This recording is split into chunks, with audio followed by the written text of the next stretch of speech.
بسم الله الرحمن الرحيم الحمد لله رب العالمين والصلاة والسلام على من أرسل رحمة للعالمين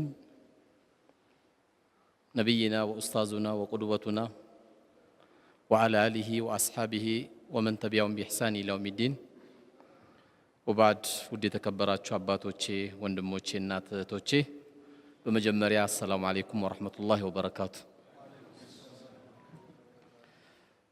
በአብዛኛው ጾመኛ ናችሁ መሰለኝ السلام عليكم ورحمة الله وبركاته አሁን አፍጥራችኋል እንግዲህ በአላህ በሰጠን በሱ ፍቃድ ተራይ ደርሶ በአራት ወር ከ15 ቀን ዛሬ አላህ አገናኝቶናል እኔንም ከናንተ ጋር ያገናኘን ጌታ እናንተንም ከኔ ጋር ያገናኛችሁ ጌታ አላህ ምስጋና ይገባው አልহামዱሊላህ ረብል ዓለሚን በዚህ መካከል እንግዲህ በእነሱ ፕሮግራም ሳይሆን በአላህ ፕሮግራም ወደ ቀብር የሄዱብን ቤተሰቦቻችን ጓደኞቻችን ወዳጆቻችን ሁሉ አላህ ቀብራቸውን አላህ ያሳምርላቸው ረዳቱል ሚን ሪያዲል ጀና አላህ ያርግላቸው የተኙበት ቤት አላህ ብርሃን በብርሃን አላህ ያርግላቸው እኛም ስንሄድ ቺን ዱንያ ስለቅ አምሮባቸው ከሚሄዱ ባሪያዎቹ አላህ ያድርገን እንግዲህ የምንማማራቸው ነጥቦቹ ሰፋ ቢሉም በተቻለ መጠን ለማሳጠርና የኢሻ ሰዓታችንን ሳነካ ኢንሻአላህ ትምርታችንን እንጀምራለን እንግዲህ አላህ Subhanahu Wa Ta'ala የሰው ልጆች ከምንም በላይ ከሚያቀራርባቸው ነገሮች አንዱና ትልቁ ከስበል ሐላል ወይም በላባችን የምንበላቸው የምንጠጣቸው የምንለብሳቸው ነገሮች ትልቅ የሊና ረፍት የሚሰጡ ነገሮች ናቸው ከስበል ሐላል በዚህ ዘመን ሐላሉና ሐራሙን ሳይው መለየት ሰው የፈለገው እንዴት አድርጌ ቆንጆ ገንዘብ አገኛለሁ ነው እንጂ ጭንቀቱ ሐላል ነው ሐራም ነው ብሎ የሚለየው አላህን የወደዱ ወደ አላህ የተቃረቡ ወንድሞችና እህቶች እንጂ መኪናው ከምንም ተገዛ ፎቁ ከምንም ተሰራ ዋናው ብሩ ይገኝ እንጂ ሐላሉ ነገር ብዙም አያሳስበው ይህ ማለት ግን ብዙን ጊዜ የዘመን ሲባል ዘመኑም እንዳይጠፋ አላህ ያደረገው ዘመኑ ላይ ምርጥ ሰዎች ስላሉ ነው ነብዩ አለይሂ ሰላቱ ወሰለም እንደነገሩን ሰዎችን ሁሉ ጠፋ ያለ ሰው መጀመሪያ የጠፋው እሱ ነው አሉ ሰው ሁሉ ጠፋ አይባልም እጅግ በጣም ደግሞ የቆሸሸ የሰው ሐቅ ኪሳቸው እንዳይገባ የሚፈልጉ የሰው ላብ ገና ሳይደርቅ የሚከፍሉ አላህ በሰጣቸው ኃላፊነት ቶሎ የሚሰጡ ምርጥ ወንድሞች ምርጥ እህቶችም አሉ እነዚህ ሰዎች ለሊትም ሲያለቅሱ የመጣን በላ ካለ አገሪቷ ላይ የመጣ በላ ካለ እንኳን ያጠፋሉ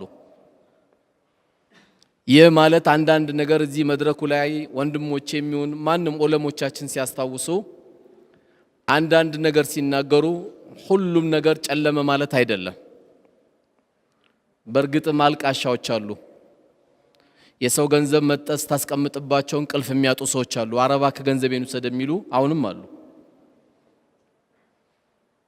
የሰው ሐቅ የሚያንቀጠቅጣቸው አሉ አንዳንዱ አላህን ከማወቅ ነው አንዳንዱ ደግሞ በተፈጥሮ የሰው ሐቅ የሚከብደዋል አሊፍ አያቅም ኤቢሲዲ አያቅም ምንም አልተማረም ግን የሰው ሐቅ ሲባል ይደነዝዟል የሰው ሐቅ ሲባል ያመዋል የሰው ብር ሲባል ያመዋል ተጠንቅቆ ነው ጉሮሮ ላይ እንዲገባ የሚፈልገውና አላህ ከምንም በላይ ከነሱ አላህ ያደርገን ያው የሰው ገንዘብ እንድንጓጓ ያደረገን ለዱንያ ያለን ፍቅር ጣራ ላይ ስለወጣ ነው። ምክንያቱም የምናየው ጳውሎስ በኦክሲጅን የሚጠቀሙ ሰዎችን አይደለም። የምናየው በቱቦ የሚሸኑትን ሰዎች አይደለም። የምናየው የማያዩና ጆሮ የሰሙ መስማት የማይችሉ ሰዎችን አይደለም። ቀልቤ 00 መኪና ማየት ከጀመርኩ 00 መኪና አዲስ መኪና ከማየት ከጀመርኩ በቃ ልቤ ብው ይላል።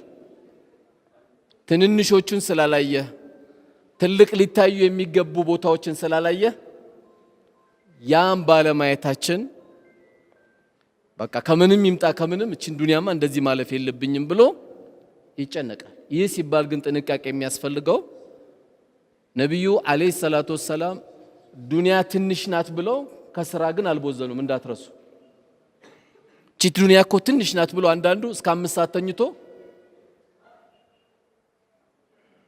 ያለበትን ችግር የራሱን ችግር ወደ ሌላ ችግር ማምጣት ይፈልጋል። እሳቸው ከስራ አልቦዘኑም። ከልጅነታቸው ጀምሮ ስራ ላይ ችግር አልነበረባቸው። ምክንያቱም አላህ ወላ ተንሳ ነሲበከ ሚነ ዱንያ የዱንያ ድርሻችንም እንዳትተው ነው ያለው። አላህ እንዳትረሳ ነው ያለው። ሰው መጣሩ ዘዴ መፍጠሩ ለመስራት የተለያየ ቴክኖሎጂ መጠቀሙ ኮምፒውተር ላይ የተቀመጠ በደንብ አድርጌ እንዴት አድርጌ ነው ሀብታም ሆኖ ብሎ ዘዴ መፍጠሩ ይሄ እኮ ትልቅነት ነው። ትንሽነት እጅ መዘርጋት ነው እንጂ የምትሰራው ስራ አዲስ ቴክኒክ አውጥቼ በአላህ እገዛ ትልቅ መሆን አለብኝ ሀብታም መሆን አለብኝ ቢል ችግር የለውም። ግን በአላህ እገዛ ለገንዘብማ ቃሩንም ሰጦትም የተናገረው ቆሻሻ ንግግር ነበረ። እኔ ይሄን ገንዘብ እኮ አላህ የሰጠኝ ስለሚገባኝ ነው አለ። ይሄን ገንዘብ የሰጠኝ አንዳንዱ ይናገራል። እኔ የሁሉ ገንዘብ እኮ እንዴት እንዳመጣት እኔና አላህ ነው የምናቆም ይላል። በቴክኒኬ በብልሃቴ በዘዴ ይላል።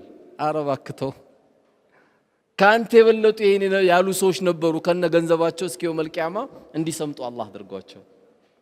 በቴክኒክ የሚባል የለም። ሁሉም ነገር ያለው ላ ሐውለ ወላ ቁወተ ኢላ ቢላህ። ብልሃትም ኃይልም ያለው በአላህ ብቻ ነው። ባንተ ቴክኒክ ቢሊየነር መሆን አትችልም።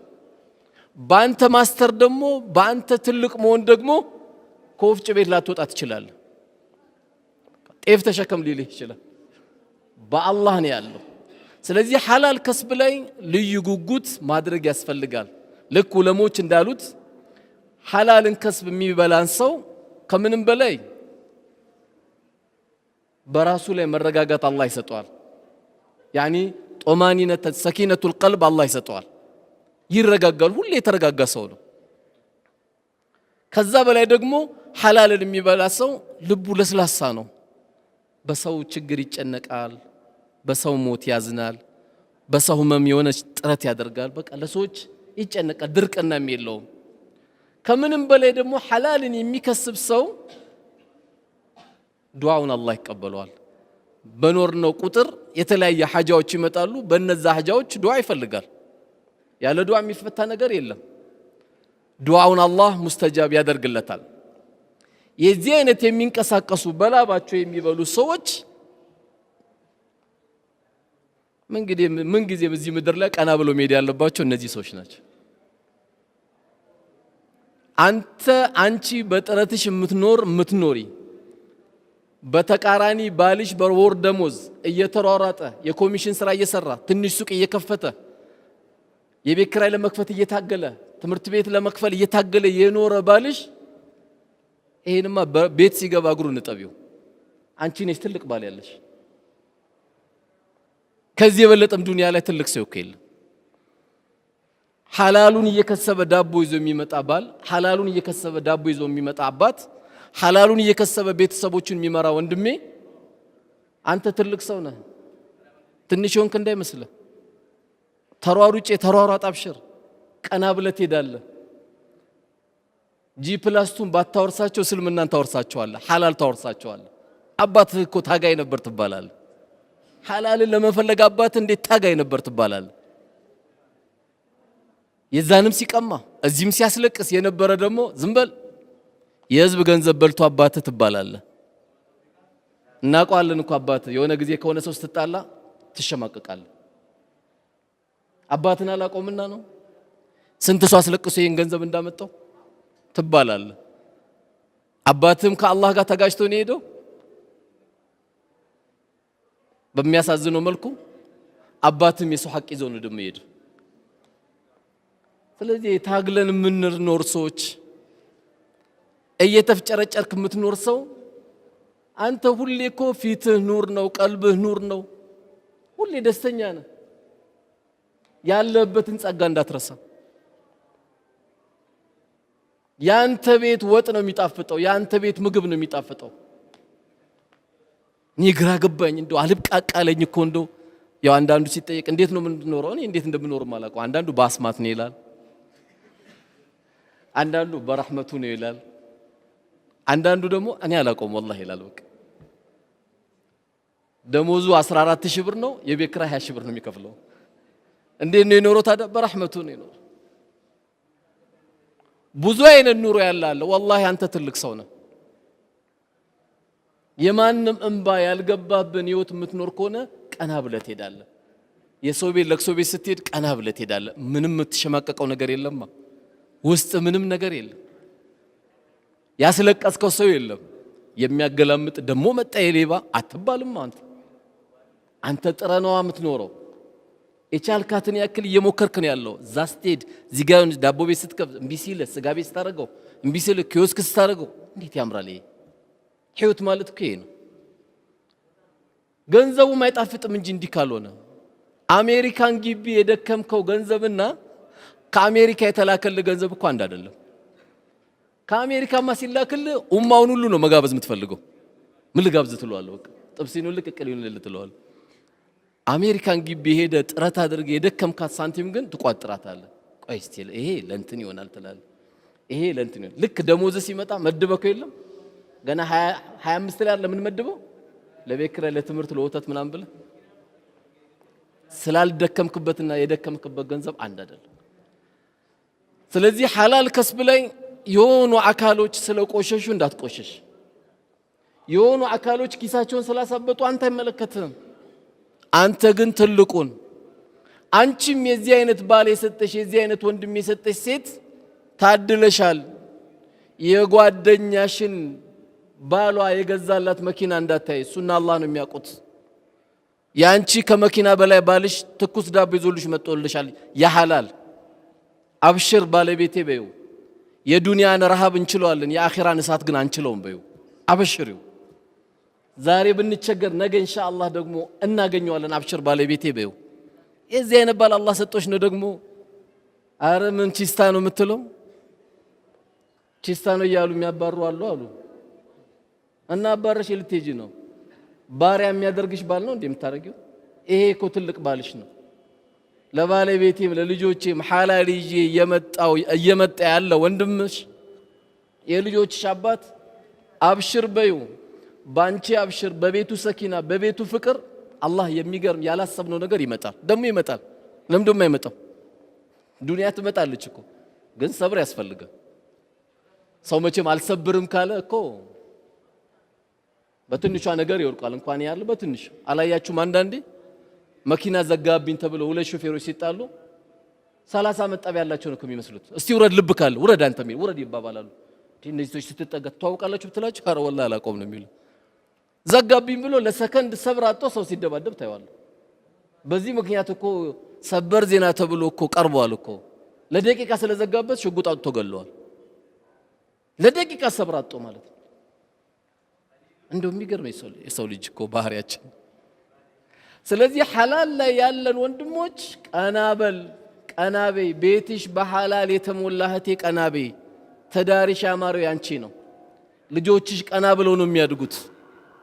ይሄንን ነው በጣም ማሰብ ያለብን። ለምን ሁላችንም ጭንቀታችን ሐሳባችን ሁሉ ዱንያ ዱንያ ዱንያ ብቻ ስለሆነ ሀምና ገም ጧትና ማታ ጭንቀታችን ይሄ ስለሆነ ማሰቡ መጣሩ ጥሩ ቢሆንም መጠንቀቅ ግን ያለብን ለዚህ ዓላማ አልተፈጠርንም።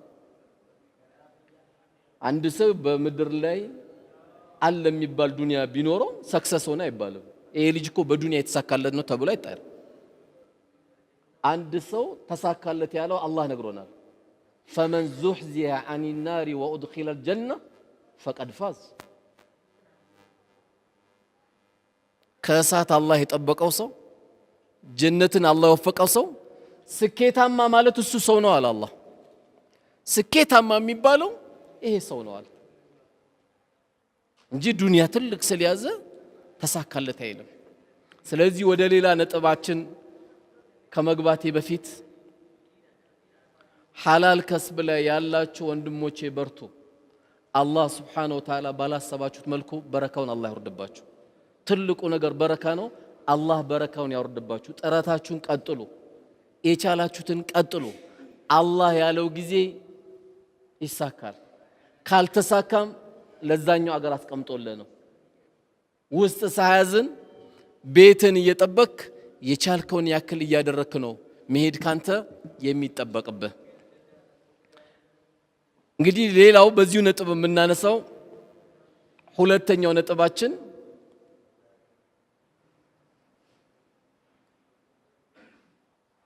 አንድ ሰው ለቤቱም ይሁን ለአካባቢው ጥሩ መሪ በሆነበት ሰዓት ነብዩ አለይሂ ሰላቱ ወሰላም በሐዲሳቸው እንደነገሩን 7 አይነት ሰዎችን አላህ የውመል ቂያማ ከአርሽ ጥላ ስር ያደርጋቸዋል ብለዋል። ሰባዓቱሁም ዩዚልሁም الله في ظل يوم لا ظل الا ظله። አሁን 7ቱን ላብራራ አይደለም። ከነዚህ መካከል አንዱ ፍትሃዊ መሪ ነው፣ ጥሩ የሆነ መሪ ነው። ይሄ ለምንድን ያነሳውት? አንዳንዴ ሞባይል ሰርቆ የሚሄድ ብቻ አይደለም ሌባ፣ ወንበር ላይ ተሽከርክሮ ደግሞ በ30 ብቻ ፔሮል ፈርሞ ደሞዝ የሚቀበል አለ። በብዙ መስሪያ ቤት የምታየው የትም መስሪያ ቤት ስትሄድ ተቸግረ ነው የምትገባው። በኮንፊደንስ በ30 ፔሮል ላይ ይፈርማል፣ 40 ሺህ 50 ሺህ ይወስዳል። ሰውሌ ግን እዛ ቤት እያለቀሰ ነው የሚወጣው። አንደኛ በየትኛው መስሪያ ቤትና በየትኛው ሂደት መሪ ስንሆን የምታገለግለው እናትን ነው ወይ አባትን ነው ወይ ወንድምን ወይ እህትን ነው፣ ሌላ ሰው አይደለም የምታገለግለው። በየርክንበት ሁሉ ህዝቡ የሚፈልገውን ፍላጎት በስብሰባ ነው እየጨረስን ያለ ነው። እዛም ስትሄድ ስብሰባ ናቸው ይባላል፣ እዚህም ስትሄድ ስብሰባ ናቸው። በስብሰባ ደሞዝ ይበላል እንዴ? አሁን ስብሰባ ነው የሚያስፈልጋት እቺ ሀገር? አንድ አሮጊት አንድ ጉዳይ ለመጨረስ 15 ቀን ትመላለሳለች። ይሄ በላ አይደለም? አሮጊት ቤቷ ድረስ ነው እንጂ ሐጃዋ መውጣት ያለበት። እነ ዑመር ኢብኑ አልኸጣብ መሪ በሆኑበት ጊዜ ደግሞ ስናይ ከኩራት የራቁ ማታ ማታ የሚጠብቁ ምጥ ያዛት ሴት ድንገት የውመል ቂያማ አላህ ፊት እንዳጠይቀኝ ብሎ ማታ ማታ የሚከታተሉ አስቤዛ የሌላቸውን ከመጋዘን ሄደው ዑመር ኢብኑ አልኸጣብ አስቤዛ ይዘው ራሳቸው ዱቄት ተሸክመው የሚያመጡ የእውነትን አመራር ያሳዩ። እንኳን ፔሮል ላይ ሊፈርሙ ይቅርና ደሞዛቸው ላይ ፔሮል ላይ ሊፈርሙ ይቅርና ልብሳቸው ላይ ጨርቅ በጨርቅ ላይ ደግሞ ሰውነታቸውን ሸፍኖታል። ዑመር ኢብኑ አልኸጣብ ተመሪዎቹ እስኪደነግጡ ድረስ ፍራሻቸው ሲነሱ የኬሻ ምልክት ደግሞ ይታይባቸው ነበረ ከንቀልፋቸው። ዛሬ ማስተር ያዘ ተብሎ ይመደባል። ሲያናግሩት በጥቁር ወንበር ላይ ይሽከረከራል። ምን እንደሰራ ማታ ከአላህ ጋር ቢተሳሰብ እዳን ያለበት እንኳን የሰራው ሊኖር ይቀርና ገና ያልጀመረው ብዙ ስራ ይኖርበታል። ስለዚህ በየትኛውም አጋጣሚ እዚህም የተሰበሰብነው ይህን ፕሮግራም እንከታተል ዓለም ላይ ያለ ሰው ለሰዎች መሪ በምንሆንበት ጊዜ ሐጃቸውን እኮ ሄደ ነው መጨረስ ያለበት። ለዚህ ነው እኮ እንኳን ይሄ አይደለም አንድ ሰለፍ አንድ ምስኪን አንኳክቶ ቤቱ ገንዘብ ርቦኛል ተቸግሬያለሁ ብሎ ረዳው። ጠየቀው። ሲጠይቀው በደንብ አድርጎ ሰጠው። ከዛ በጣም ስቅስቅ ብሎ አለቀሰ። ሚስቱ ደነገጠችና እንዴ ሳታስብ ሰጠውና አይደል ያለቀስከው አለችው። ሳታስብ ሂሳብ ሳሰራ አይደል ገንዘቡ ሰጠ ያለቀስከው አለች። አረ والله አይደለም ማለት። ታዲያ ምን አስለቀሰ ከሰጠ በኋላ አለች። አይ ሄጄ መስጠት ሲገባኝ ወንድሜ እስኪጠይቀኝ በመጠበቄ ነው አለ። የወንድሜን ችግር ሄጄ መሸፈን ሲገባን እያንኳኳ መጠየቅ ሲገባን ቤቴ ድረስ መጥቶ እስኪያንኳኳ በመጠበቄ ለዚህ ነው ያለቀስኩት። ስለዚህ መሪ በምንሆንበት ጊዜ ገና ስራ አልተጀመረም። እቺ ሀገር ገና ብዙ ስራ ይጠብቃታል። እኛ እንጂ ያልተለወጥነው እቺ ሀገር ወዴት እየሄደች ነው? ምን እቺ ሀገር ምርጥ ሀገር ናት እኮ እኛን ምርጥ ያልሆነው። ዝናቧ ምን ያህል ያምራል፣ ፀሐይዋ እንዴት ያምራል። ሰው ለረፍት ኢትዮጵያ እየመጣ አይደል? አሜሪካን ተቃጠልኩ፣ ሳውዲ ላይ ተቃጠልኩ እያለ ኬክ የሆነ አየር ነው ያለን። ምን ችግር አለ? ኬክ የሆነ ሰው እንጂ የጠፋው ኬክ የሆነ አየር እኮ አለ። ምን ጠፋ? መች ሰራን? መቼ መሬቱን ነካ ነው? ከአዳማ አሳላ ስትሄድ፣ ከአሰላ ባሌ ስትሄድ፣ ከወልቂጤ ጅማ ስትሄድ መሬቱ መች ተነካ? እያንዳንዱ ገና እኮ ይጠብቀናል። መሬቱ ገና ቁጭ ብሏል እኮ ድንግል መሬት ነው እንዳለ ያለው። ስለዚህ በየትኛውም አቅጣጫ መሪ ስትሆን ከቤተሰብ ጀምሮ ፍትሃዊ ነው መሆን ያለብህ። ቤት ፍትሃዊ ስትሆን መስሪያ ቤትም ፍትሃዊ ነው የምትሆነው። ሳሰራ እንዳትበላ። አይኔ የሚቆጣጠረኝ የለም ካልክ አላህ ይቆጣጠራል። ቀድም የተባለውን ገንዘብ አንተም ዝም ብለህ እንዳትበላ። ባልሰራው ላይ ፔሮል ላይ እንዳትፈርም። ስራህን በደንብ እንደውም ጨምረህ ነው መስራት ያለብህ። በእኔ የተነሳ አንድ ሽማግሌ አንድ አሮጊትን ያለውበት መስሪያ ቤት መድከም የለበትም ነው ማለት ያለብህ። የትኛውም ሰው ይሁን እያንዳንዱ ጎረቤቶቻችን፣ ሰፈሮቻችን ያሉ ወንድሞቼ እና እህቶቼ አንድ እናት አካባቢ ላይ ስትخدማት ጡት ባታጠባትም ባታጠባህም አንተን በአይን ግን አሳድጋለች። ልጄ ደህና ዋልክልኝ እያለች ነበረ። እቺን ሴትዮ ነው እኮ የምትخدማት። ቁጭ ብለን ወንበር ላይ የምንሽከረከር ከሆነ ምን አይነት ዲግሪ ነው ያስከው? ምን አይነት ማስተር ነው ያስከው? ነብዩ አለይሂ ሰላቱ ወሰለም የተኙበት እኮ ጊዜ የለም። ቁም ሌሊለ ኢላ ቀሊላን የተባሉት ሌሊቱን ቁም ትንሽ ተኛ ነው የተባሉት።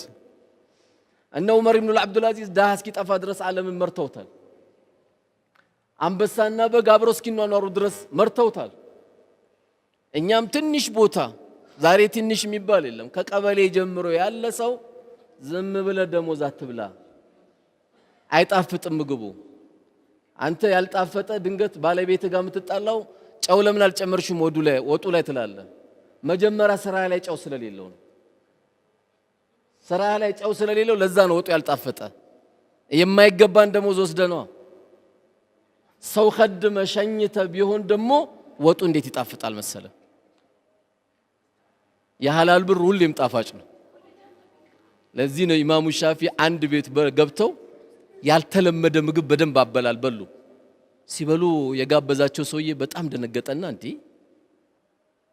ይሄን ነገር መጠየቅ አለብኝ አለ።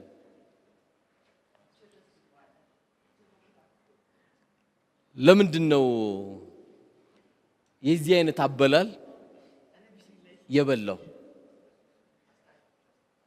የበሉት ብሎ ሲጠይቃቸው ኢማሙ ሻፊ አይ እንደው የዚህ ሰውዬ ከስብ አውቀዋለሁ አሉ። ሐላልነቱን ስላረጋገጥኩ ነው በደንብ አድርጌ እንደዚህ የበላሁት ነው ያሉት።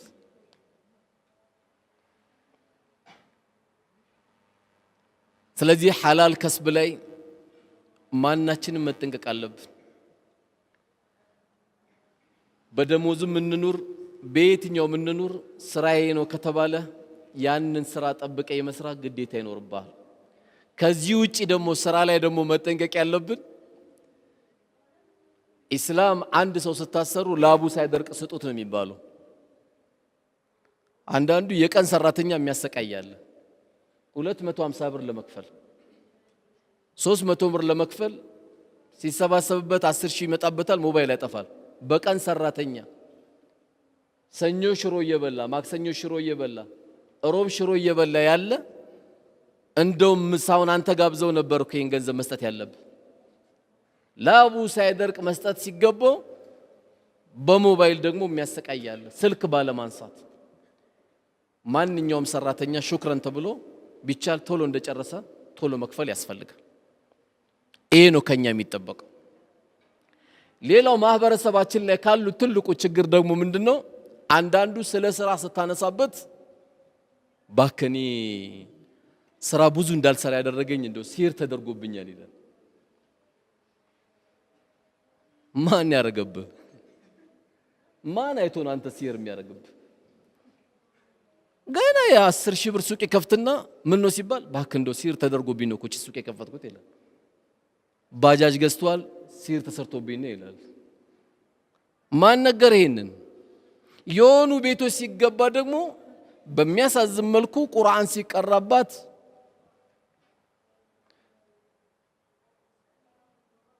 ሲር እንደተሰራበት ተናገር ይባላል።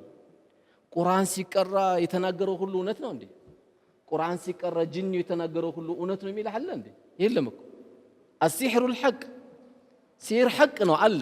ነብዩ አለይሂ ሰላቱ ወሰለም እንዲሁ ነው ያሉት፣ ሲር ሐቅ ነው ብለውናል። ግን ቤተሰብ ከቤተሰብ ወንድም ከእህት ከወንድሟ ባል ከሚስቱ ሚስት ከባል ሄደን ስናስቀራበት ባለቤትሽ ሲር ተደርጎበታል። በማን? በአማቾቹ በሚስቱ በባል ተብሎ ይነገራል። ማን ይህን ሐቅ ብሎ ይነገራል? ሳሂሮች ምን ጊዜም አንድ የሆነች እውነት ከያዙ 99 ውሸት እንደሚዋሹ ነብዩ ነግረውናል አለይሂ ሰላቱ ወሰለም። ባልሽ ነው የሰራብሽ ሚስት ናት የሰራበት ሲባል ምንም የማታውቅና ምንም የማያውቅ ሰው ይሄን ሞራል ለማምጣት ምን ያህል ይቸገራል?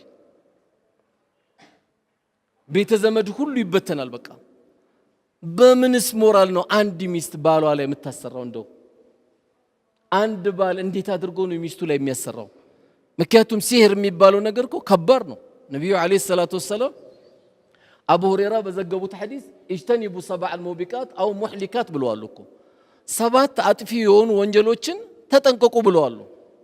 አሽርክ ወሲር ወቀትሉ ነፍስ التي حرم الله الا بالحق واكل الربا واكل المال اليتيم والتولي يوم الزحف ብለው ተናግረዋል።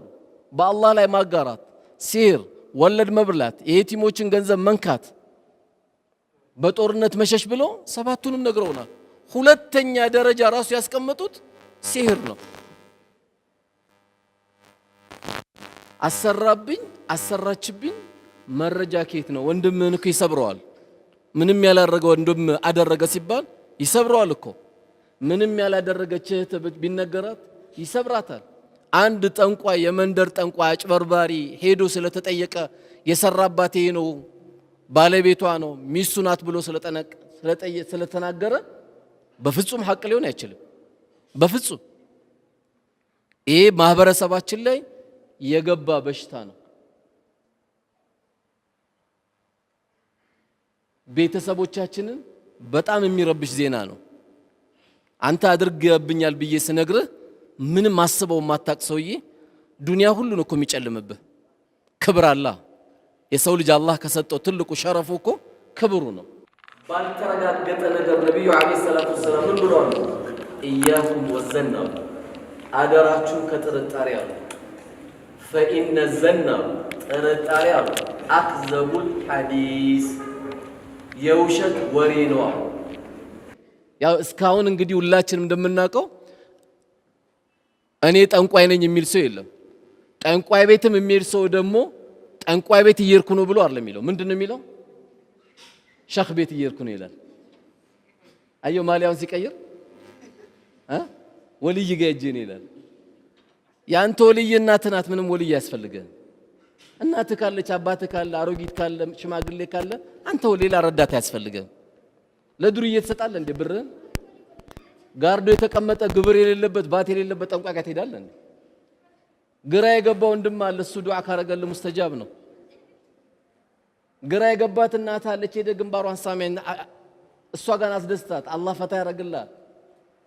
ወልይ ናቸው፣ ሄደህ ትጠጋቸው። የለም አንተ ወልይ ነህ። ማን የከለከለ አንተ ወልይ ለመሆን? እንሰግዳለን፣ ወልይ ነን። እንጾማለን፣ ወልይ ነን። ወልይ ነን ብለን አንፎክርም፣ ግን የአላህ ጠላት አይደለንም። የአላህ ጠላት መጥቶ ይሻ ይሰግዳል። ከሱ ጠላትነት ለመውጣት አይደል እንደዚህ ቤት የተሰበሰብነው? ወልይ የሆነ የሚጠመጥምና የሆነ ነገር ይዞ የሚሄድ እንዳይመስልህ። አንተ ራስ ወልይ ለመሆን ማንም አይከለክልም። ሐቅ ብላ በሐቅ ኑር፣ በሐቅ ኑር። በቃ ወልይ ነህ። ወልይ ማለት ምን ማለት ነው? ድንገት የሆነ ታፔላ እንዳሰጡት ምንድነው? የአላህ ወዳጅ እኮ ማለት ነው። እና የሆኑ ሰዎች ብቻ ናቸው እንዴ አላህ ወዳጅ? ይሄ ሁሉ ጠላት ነው? ምንም ጠላት አይደለንም። የአላህ ወዳጅ ነን ሁላችን። ስለዚህ በእቴ የተሰራው በወንድሜ የተሰራው የሚል ማረጋገጥ ያስፈልጋል። በአንድ ቤተሰብ ትንሽ ዱንያ ሲያገኙ ሲያምርባቸው ይህን ቤተሰብ ለመበተን የሚፈልጉ ሰዎች አሉ። ሸይጣን ይሰውልበትና ምግቡ ላይ ጥርጣሬ ይጀምራል፣ ጃኬቱ ላይ ጥርጣሬ ይጀምራል፣ ሲተኛ ጥርጣሬ ይጀምራል። ይሄ ሸይጣን የተጫወተብህ ወንድሜ፣ ይሄ ሸይጣን የተጫወተብሽ። ኢነ ሸይጣነ ካነ ضعيفን ያለው ሸይጣን ጠላታችሁ ደካማ ነው ያለው። ለሸይጣን ደስታ ቤታችን መበተን የለበት። ይሄ ሁላችንም ጥንቃቄ የምናደርገው ጉዳይ ነው። ስለዚህ የመጨረሻው በዚች የተላለፈችው ሐዲስ ሁላችንም ጥንቃቄ ያስፈልገናል። እሱ ምንድነው? ጥርጣሬን አደራችሁን ያሉት ማን ያለው? ነብዩ አለይሂ ሰላቱ ወሰለም። አደራችሁ እንኳን ይሄ በህይወታችን በላይፋችን ይቅርና በሰው ልጆች ህይወት እንኳን ያልተረጋገጠ ወሬ እንዳናወራ ነው የከለከሉ። አደራችሁ መጥፎ ጥርጣሬን ያሉ። በጣም ጥንቃቄ ሁላችንም ያስፈልገናል። ያለበለዚያ 4 ወልዶ 5 ወልዶ 3 ወልዶ 1 ወልዶ ሊጋቡ ያሰቡት ሁሉ ይቅርብሽ ይባላል ባልተረጋገጠ ወሬ። ስለዚህ እዚህ ውስጥ ያለን ሰዎች ተቀምጠን ማውራት መተራረም ያስፈልገናል። እዚህም ያለው ከዚህ ውጪ ፕሮግራምን በዚህ ሚዲያ የሚከታተለው ሁሉ ቤታችን ላይ የገባው ሸይጣን ለጠንቋይ ብለን ቤታችንን መረበሽ የለብንም። ለአስመሳዮችና ለዘመናዊ ሌቦች ብለን ቤታችን መተው የለብንም። የቤታችን ሰላም ማስቀደም ያስፈልጋል። አንተ ራስ ጭንቅላትን ተጠቀመው እንጂ አላህ አቅል የሚባል ነገር እኮ ሰጥቶናል።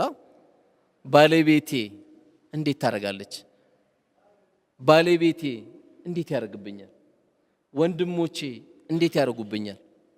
ሊያደርጉ እኮ ይችላሉ፣ ግን እርግጠኛ ሁን። በቃ ሙስጠፋ ሲል አሃ ሙስጠፋ ነው ለካ፣ ቆይ ያሳየዋል። ሙስጠፋ ከነ ሚስቱ፣ ሙስጠፋ ከነ ልጆቹ፣ ሙስጠፋ ከነ አማቹ። የሚገርም ጠላት ይፈጠራል። ማን ያለው? ሸይጣን። ሸይጣን አህመድ ይባላል፣ የአህመድ ከነ ሚስቱ ብጥብጥ ቤት ውስጥ። ሁሴን ይባላል፣ ሁሴን ከነ ሚስቱ። ይሄው ከገበያ ወጣችሁ ይላል ሰው። ዛሬ ከገበያ ወጣው እኮ የሥራው ሲስተም ስለተበላሸ ነው እንጂ ከገበያ ጠንቋይ ያወጣል እንዴ? አንተ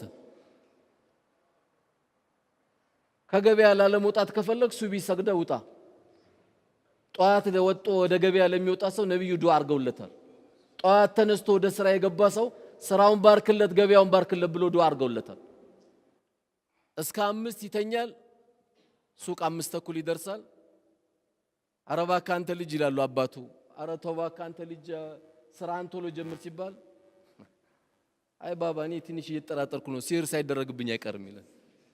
ሻወር ታጥበህ ጠዋት 1 ሰዓት ወጣ። ምን ሲር ራስን ያረከው በራስ ላይ። እንቅልፉን ጠግቦ ለኡማ ሁሉ ተኝቶ ሲር ተደረገብኝ ይላል። አዎ የእውነት የተደረገብህ እኮ አንተ ነህ ሲር። የእውነት ግን ደስ የሚለው ያንተ ሲር ራስ ጋር ነው መድኃኒቱ። የሚቀራብህም ሰው አያስፈልግም። ሰው ሳይኮሎጂካል እኮ ከተረበሸ አንዳንድ ያላያችሁም ድሮ መቼም ሩቃ ቤት እንደ ዳቦ ቤት በዝቶ ነበር።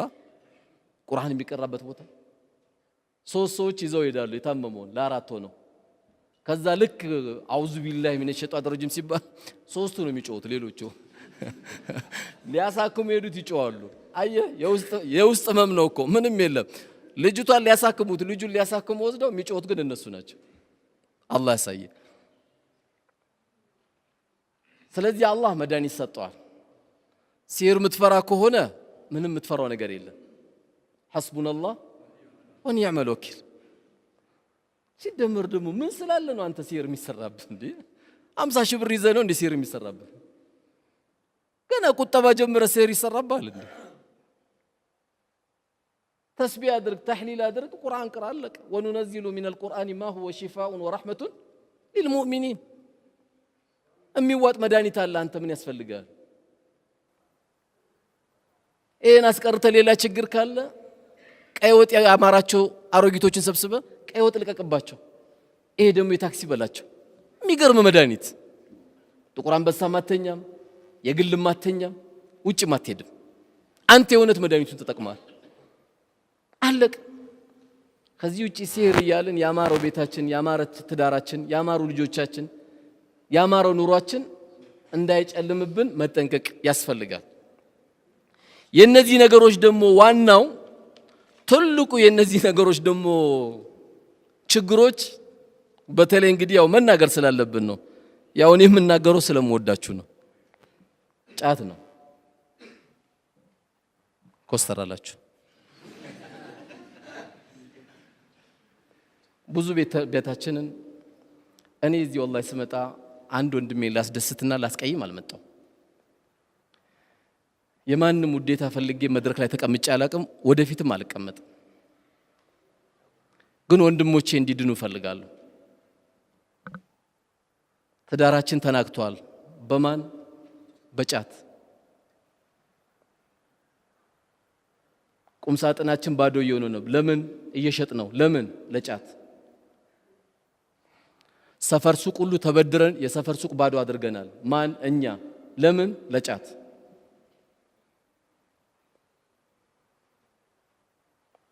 ጧት የጀበና ተብሎ ይጀመራል ፈርድ ነው የሚመስለው መቅሪብ ላይ ቀን ሙሉ የኔ ቀጠቀጥንበት ደግሞ አሰላሙ አለይኩም ፋጡማ ብለ ተስምበታለ አላህ ይዘንላት والله አላህ ይዘንላት ሙእሚን እኮ ኳሊቲ ነው ሙእሚን እኮ ቆንጆ ነው አጠገቡ ስትደርስ እኮ ጠረኑ እንዴት ደስ ይላል እንኳን ነጭ ሽንኩርት ቀይ ሽንኩርት እንኳን በልቶ መስጊድ እንዳይመጣ ነው ከተባለው ወንድሞችን ለመጠበቅ ዛሬ የ2000 ብር የ3000 ብር ጫት የሚቃምበት ጊዜ ነው ሰው እኮ ቁርስ እየበላ ምሳ እያሰበ ነው ሰው ሱሪ መቀየር አልቻለም የቤት ኪራይ አጨናብሯቸው ደግሞ ግራ የገባቸው ሞባይል ያጠፋሉ አከራያቸው እንዳይደውልባቸው የሱን የቤት ኪራይ አንተ በ3 ቀን ጫት እየጨረስከው ነው አላህ ኩሉ ወሽረቡ ነው ያለው ብሉ ጠጡ ነው ያለው ብሉ ጠጡ ከምን ሐላል ካደረኩላችሁ ነገር ነው አንድ የስነ ምግባር ባለቤት የሆነ ሰው ከጫት መራቅ አለበት ድሮ እንኳን ቢያንስ ክብር ነበረው እኮ ድሮ ጫት ራሱ ክብር ነበረው ሂጃብ ያለበሰ ሴት እንኳን ተነሺ ጫት አጠገቡ ሂጃብ ሳለብሽ ትመጫለች ይባል ነበር በመስጊድ ምንጣፍ ተጠቅልሎ ነበር የሚቀመጠው በክብር ቁጭ ተደርጎ ይቀመጣል እጣን ይጨስለታል ዱዓ ይደረጋል አሁን አልহামዱሊላህ የዱርዬ መሳሪያ ያደረገው ጌታ ምስጋና ይገባው አንተ የሚቅም ልጅ እህትን እንደማሰጥቆ ታውቋል ለምን የሚቅም ሰው ሚስት ሲያገባ ሁለት ሚስት ሆነበት ማለት ነው እንደው ሚስት በ200 ብር ቆንጆ ምግብ ታቀርባለች ጫት ግን አይበቃውም ብዙ ጓደኞች አሉታ በዛ ላይ ደግሞ እኔ በጣም ማዝ ነው ከዚህ የበለጠ እኮ የሚያስጨንቅ እኮ ዳዋ የለም ዳዩ ሁሉ ስለ ጫት በደንብ መናገር አለበት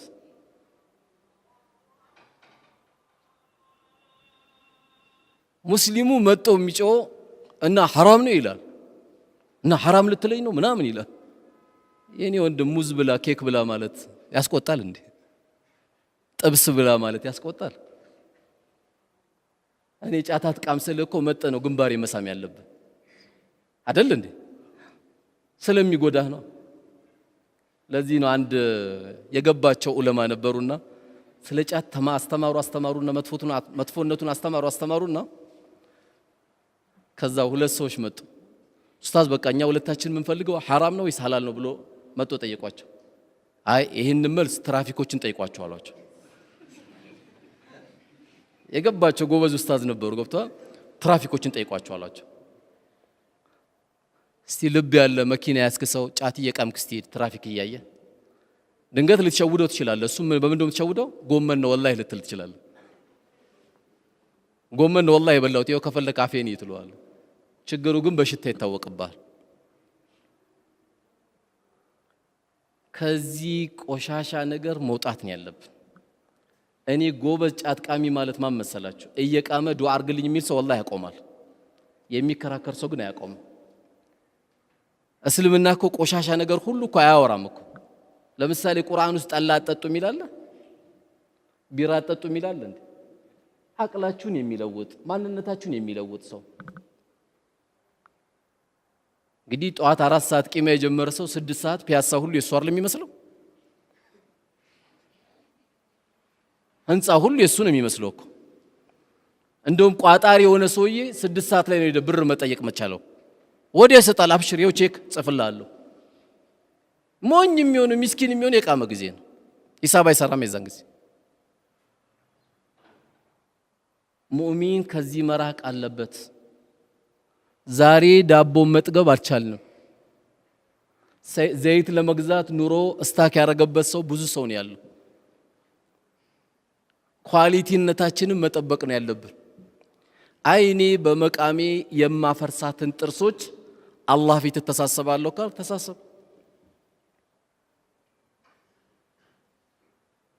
ያለ በለዚያ ግን ከፊሎቻችን አይ ለጀበና ነው እንጂ እኔ አልቅምም ይላል አንዳንዱ። ከፊሉ ደግሞ አረኔ በስሱ ነው እንጂ ወላሂ እኔ አልቅምም ይላል። አንዳንዱ ደግሞ እኔ ብቻ ያው ውዱድ አንዳንዴ ብቻ። ደግሞ የሚገርመው አንድ እንጨት ናት። ሁሉም የየራሱ የሚገልጽበት አለ። ስለዚህ ነገም የሆነ ነገር ሲመጣ ይበቃል አይበቃም ማለት የለብንም። ትዳራችን እየፈረሰ ነው። እህቶቻችን ወደ እናታቸው ወደ አባታቸው ቤት እየተመለሱ ነው። በማን? በጫት የተነሳ ብዙ ነገር እየተበላሸ። ልደት ወይም ሐቂቃ ሲደረግ ጫት፣ ለቅሶ ቤት ጫት። ለቅሶ ቤት የሁሉ ጫት ይዘን ከምንሄድ 3 ቀን አባታችሁን አታችኋል፣ በሐዘን ተጎርታችኋል ብላችሁ ሰብስበን ለምን 100 ሺህ ብር አንሰጣቸው? ለ3 ቀን በሬ ታርዶላቸው እንግዳ ለምን አይሸኙበት? ምን ሊያደርግላቸው ነው ጫት? ዳዕዋና ዚክር እንዲደረግ ለአባታችን ዱዓ እንዲደረግ ዳዕዋ እንዲደረግ ነው። በአባታችን ለቅሶ አልহামዱሊላህ ዳዕዋ ተደረገ ብለን ነው። ይሄ ነው የሚጠቅመው። ቤታችን እየፈረሰብን ነው። ወንድሞቻችን ከዚህ መውጣት አለባችሁ። ጤፍ 10 ሺህ ብር ገባ እየተባለ ጥቅማለ። ወላሂ ሰሞኑን ያየሁት የተወሰነች አንዳንዴ እንደዚህ ሰደቃ ነገር ላይ እንሳተፋለንና ከወንድሞቼ ጋር የዚህ አይነት ነጭ ጤፍ ካየን 7 ዓመቴ ነው አሉኝ አንድ ሴትዮ። አንዷ ሴትዮ ደግሞ አስገራሚ የተናገረችው ጫማም ተገዝቶላት ነበርና 1997 ላይ ነው ጫማ የለበስኩት አዲስ ጫማ አለች። 1997 18 ዓመት አላህ ያሳየው ወንድሜ። የሆነ ቤት ስትሄድ ደግሞ አሁን ማጋነን አይደለም ቋሚ አንድ ግለሰብ የ5 ሺህ ብር ጫት የሚቀም አለ። የ5 ሺህ ብር ቋሚ። ምክንያቱም በልዩ ነው የሚመጣው፣ የራይድ ወጪ አለ። የቀረው በሞተረኛ ታጅቦ መምጣት ብቻ ነው። አንድ ሰው እዚህ አካባቢ ቢደርስ ብሎ በሞተረኛ መታጀብ ነው የቀረው። ምንም የቀረው ነገር የለም። ሰነፋቱን በብዙ ነገር ታንሳለ፣ በብዙ ነገር ትጎዳለ። 4 ልጅ 3 ልጅ ወልደሃል። ልጅ አንተ አጠገብ ቢቅም እኮ ትቆጣለህ። ግን ለምን ትቆጣለህ? ቢያንስ እንኳን እስክታቆም ድረስ ተደብቀ ቃም። ልጆች ፊት እንኳን እንዳትቀም፣ ቢያንስ ተደብቀ ቃም። ስትገባም ትዳር እንዳይናካ አልችለውም በአንዴ እንኳን ካልክ ቢያንስ እንኳን ከቃምክ በኋላ ማስቲካ በልተበት ግባ። ምን ያህል እህትህ ታሳዝናለች። ሚስት መሳም ሱና ነው፣ ማጉረስ ሱና ነው። ያው እንግዲህ ልጆችን ከምበትን ብላ ስንት እህቴ እንግዲህ የጫት አፍ እየሳመች ትኖራለች። ወላሂ ታሳዝናለች እኮ። ቆንጆ ናቸው እኮ ያንተ ነብይ አለይሂ ሰላቱ ወሰለም፣ ውብ ናቸው። እሳቸው እንኳን ተጠግተዋቸው በዚህ ካለፉ ሽቷቸው ይሸት ነበር። በቃ ይሄ እሳቸው አልፎ ነው እስኪባል ድረስ ኳሊቲ ነው እኮ መሆን ያለበት፣ ቆንጆ ነው መሆን ያለበት። በዚህ ነገር እንዳትጠጋ። ጧት ዱብ ዱብ በል፣ እሁድ ስፖርት ውጣ። ጠንካራ ነው ሙእሚን መሆን ያለበት። አይኔ ተርፎኛል የምትል ከሆነ እጅግ በጣም የሚሰብሩ ጧት ስትወጣ እያስለቀሱ መርካቶ ድረስ የሚያስኬዱ ደግሞ አንጀት የሚበሉ ህብረተሰብ ያለበት ማህበረሰብ ውስጥ ነው ያለነው። ይሄ ማህበረሰብ አንተ አትጠየቅም እንዴ? በዚህ ብር በቀን 70 ሚሊዮን ብር ለጫት ይወጣል ሲባል አያምም? በቀን 70 ሚሊዮን ብር። ይሄ እንግዲህ የሰማሁት እስከ ግንቦት 2015 ነው። በቀን 70 ሚሊዮን ብር ለጫት። ምን አለ ይሄን ብር እንደው አንድ ቀን ሰብሰባችሁ ብትሰጡኝ ጥሩ ነበር። 700 ወጣት እድርበት ነበር። ጉድ የሆነን ይካንሰራበት ነበር። ነገሩ ሸይጣን ለዚህ አዋጣ አይለውም። ያላያችሁም አንዳንድ ሰው ግን አንተ የምትቀመው ጥብስ በልተህ ነው ወይስ ምን ሆነህ ስትባል ባክህ ጥብስም ይገዛልህማ የለም ለጫት አንደኛ ነው ሁሉም ይገዛልሃል አለ። አንድ ሰው እኮ ቀይ ወጥ አይገዛልህ፣ ለጥብሱ ግን አንደኛ። ባካችሁ ትዳራችን እንጠብቅ። ብርቱካን ይዘላቸው ግባ፣ ተመጣጣኝ ስንማር ለሰውነታችን የሚጠቅም አቮካዶ ይዘላቸው ግባ፣ ሙዝ ይዘላቸው ግባ። አያምርብህም ባንተ የማይቆም ነገር የለም። አንተ ደግሞ አጅር ከፍ እንዲል ዶክተር ያዘዘ ጊዜ ከምታቆም የዓለም ዶክተር ነብዩ አለይሂ ሰላቱ ወሰለም ነግረውካል። እሳቸው የነገሩን ቀን መነሻ አድርገህ ውጣ። ከዚህ ይዛቸው የምትሄደው ቦታ በጊዜ ግባ፣ ውሃ ይዘላቸው ግባ፣ ቴምር ይዘላቸው ግባ፣ ደስ ይበላቸው።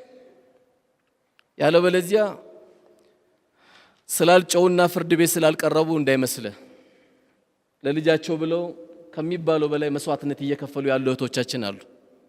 ከሚባለው በላይ እነዚህ እህቶቻችንም ነገ ሌላ መከራ ውስጥ አንከታቸው። እባካችሁ ሁላችንም የዚህች ሀገር አደራ አለብን። ይህን አሁን ያዘረዘርነውን ገንዘብ ወደ መልካም ነገር ብናመጣው የብዙዎችን ህይወትና የብዙዎችን ቤት መብራት ነው የምናበራው። ስለዚህ ሁላችንም ከዚህ እንውጣ። ኢንሻአላህ እንውጣለን አይደል? እስቲ አውጡ እጃችሁን ኢንሻአላህ። ካሁን በኋላ ያልጀመራችሁም የጀመራችሁ አንድ ላይ ነው መውጣት ያለበት፣ መለየት የለበትም። ቆይ እስቲ ለማየት ፈልጌ ነው። ያልነየተ ካለ ያልነየተ አለ። ላስነሳ ነው። አዎ እሺ፣ ተርፈዋል። ጀዛኩሙላህ ኸይረን። አላህ ሱብሓነሁ ወተዓላ ሰምተው ከሚጠቀሙ ሰዎች አላህ ያርገን። ከእንደዚህ አይነትም አላስፈላጊ ነገሮች ሁሉ አላህ ያንሳልን። እኔም ስላወራው ሳይሆን አላህ ከቀልባችን ይንቀልልን። ትክክለኛ አላህ የሚወዳቸው መልካም ስራዎች ብቻ የሚሰሩ ባሪያዎቹ አላህ ያርገልን። አገራችንም አላህ ሰላም አላህ ያርገልን። ሰላሙን አላህ ያብዛልን። አንድ ቀን ስንል አንድ ቀን ሰላሙን ስንል አንድ ቀን አላልቅ ብሎናል። አላህ የመጨረሻ ያርገልን። ሁሉንም ሰላም አላህ ያርገልን። ባላወቁት ነገርም ቀብር የሄዱትን ወንድሞቻችንን አላህ ቀብራቸውን ያሳምርላቸው። አገራችንን ሰላም አላህ ያርገልን። በሰላም ገብተን በሰላም እንወጣበትን አላህ ይወፍቀን። በሰላም ገብተን በሰላም እንወጣበትን አላህ ይወፍቀን። አላህ በቃችሁ አላህ ይበለን። በቃችሁ አላህ ይበለን። በኑሮ ደቀናል። በተለያየ ነገር ወደ ታች እየሄድን ነው። ጦርነት ደግሞ የበለጠ ነውና የሚያደቀው። አላህ በቃችሁ ይበለን። አላህ በቃችሁ ይበለን። በዚች ሀገር ላይ ችግር ለመፍጠር የሚንቀሳቀሰውን ሁሉ አላህ በራሱ ህይወት መሽጉል አላህ ያርገው። በራሱ ህይወት አላህ ይወጥረው። ሰላሙን አላህ ያብዛልን። ገብተን የምንወጣበትን አየር አላህ ይከልክለን። እዚህ ቤት እንደሰበሰበን ጀነት ከሚሰባሰቡት ቤተሰቦች አላህ ያርግልን። የጫት ፍቅርም አላህ ያንሳልን። አላህ ይንቀልልን። ቤታችን ብዙ ነገር ገብቶ ያበላሸብን ጫት ነው። አላህ ያንሳልን። አላህ ያንሳልን። አላህ ያንሳልን። አላህ ያንሳልን። አላህ ይንቀልልን። አላህ ይንቀልልን። ገንዘባችን የደከምንበት ላባችን ሰዎች ቀልብ ገብቶ ደስታን የሚያመጣ ገንዘብ አላህ ያርግልን። ላላስፈላጊ ነገር ከማውጣት አላህ ይጠብቀን። በዚህም ስራ የተሰማሩ ወንድሞቼ እህቶቼንም ያላሰቡት ርዝቅን አላህ ይክፈትላቸው። ያላሰቡት ርዝቅ አላህ ይክፈትላቸው። ሀዛ ወሰለላሁ ዐላ ነቢይና ሙሐመድ ወዐላ አሊሂ ወሰሐቢሂ ወሰለም። ወሰላሙ ዐለይኩም ወረሕመቱላሂ ወበረካቱ።